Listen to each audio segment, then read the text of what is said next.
Kalin Home Health Institute 2, Florida College of Health Science, Florida College of Health Science, Inc., Ideal Professional Institute, Inc., J College of Health, LLC,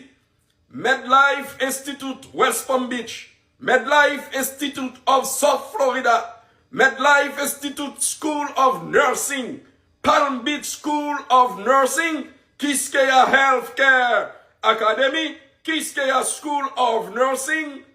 Sacred Heart International Institute, Inc., Siena College of Health, Siena College of Health, LLC, Siena Education Center, LLC, Sigma College, Sigma Institute of Health Careers, Sunshine Academy, Technique Pro Institute, de Infirmier Institute.